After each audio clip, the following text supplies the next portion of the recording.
ये उन छात्रों के नंबर हैं जिनके पास परीक्षा से एक दिन पहले प्रश्न पत्र तो आ गए थे। पूरा सॉल्वर गैंग इन चारों को नीट में पास कराने में जुटा था। लेकिन कहते हैं ना, नकल के लिए अकल की जरूरत पड़ती है, और अकल जवाब दे दे तो हालात कुछ ऐसे ही होते हैं। नाम अनुराग यादव, 720 में से 185 अंक।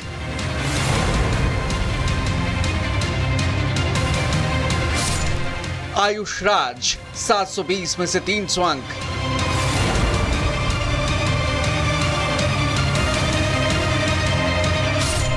शिवनंदन कुमार, 720 में से 483 अंक।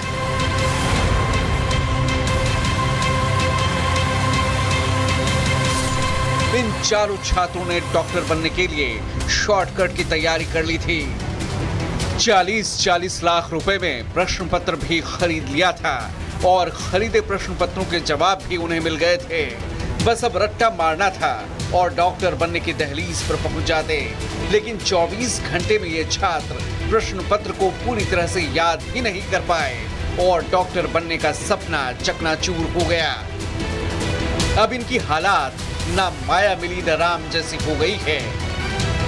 अब डॉक्टर बनेंगे या नहीं, लेकिन कानूनी पचड़े में जरूर फंस गए हैं।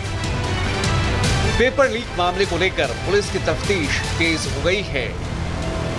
इतना ही नहीं, केंद्र ने भी हाई लेवल कमेटी बनाई है ताकि 80 लाख छात्रों के साथ इंसाफ हो सके।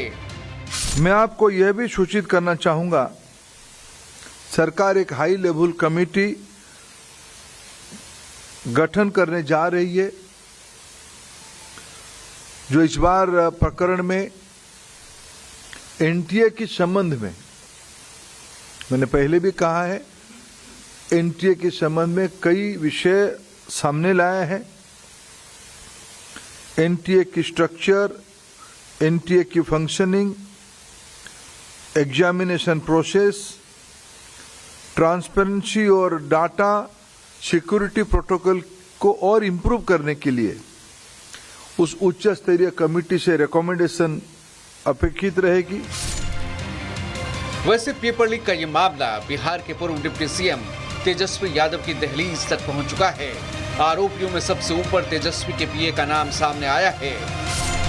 पेपर लीक मामले में सियासत भी गरमाती जा रही है।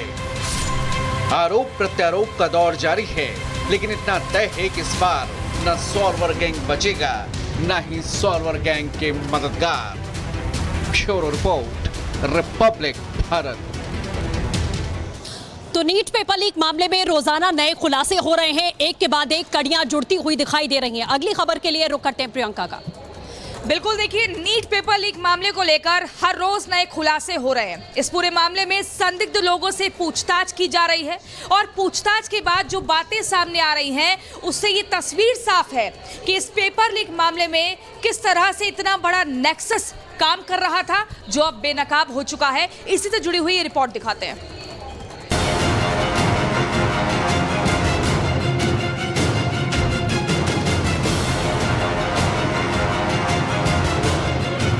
नीट पेपर लीक को लेकर रोज नए खुलासे हो रहे हैं। रोज पूछताछ में नए किरदारों की भूमिका पर से पर्दा उठ रहा है, और सामने आ रहा है कि नीट से जुड़े पूरे नेक्सस का खेल क्या है।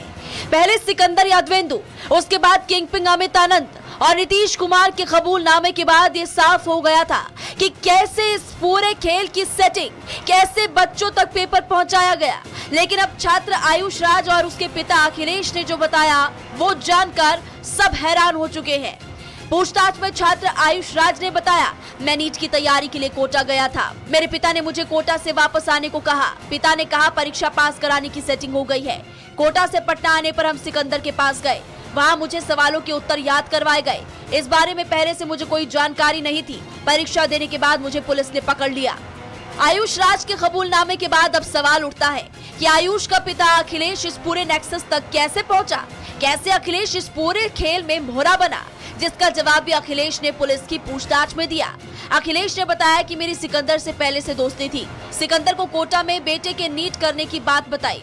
सिकंदर ने 40 लाख में पास कराने की बात कही।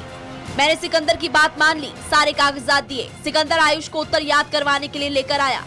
बच्चे के पास होने पर पैसे देने की बात हुई थी। अखिलेश और आयुष के कबूलनामे से साफ है कि कैसे पेपर लीक के नाम पर इस पूरे नेक्सस ने छात्रों और उसके परिवारों तक अपनी पकड़ बनाई।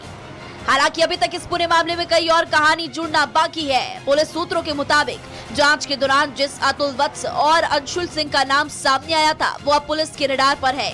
ये दोनों इस खेल में सबसे अहम प्लेयर हैं, जिसकी शह पर अमित आनंद और नीतीश कुमार फिक्सिंग करते थे। Bureau report, Republic Bharat.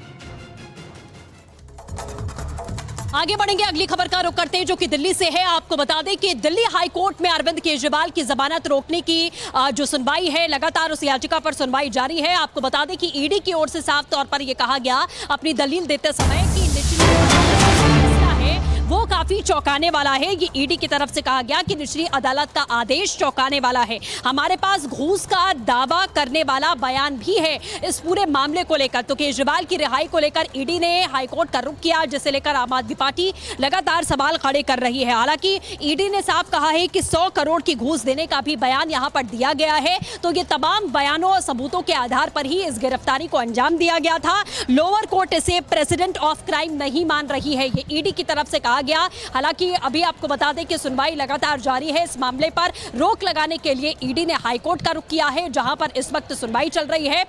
ये बड़ी जानकारी इस वक्त हम आपको दे दें। लोअर कोर्ट की तरफ से इसे प्रेसिडेंट ऑफ क्राइम नहीं माना जा रहा है, ये साफ तौर पर ईडी की तरफ से कहा गया। और ये भी कहा गया कि ये जो फैसला था वो चौंकाने वाला है।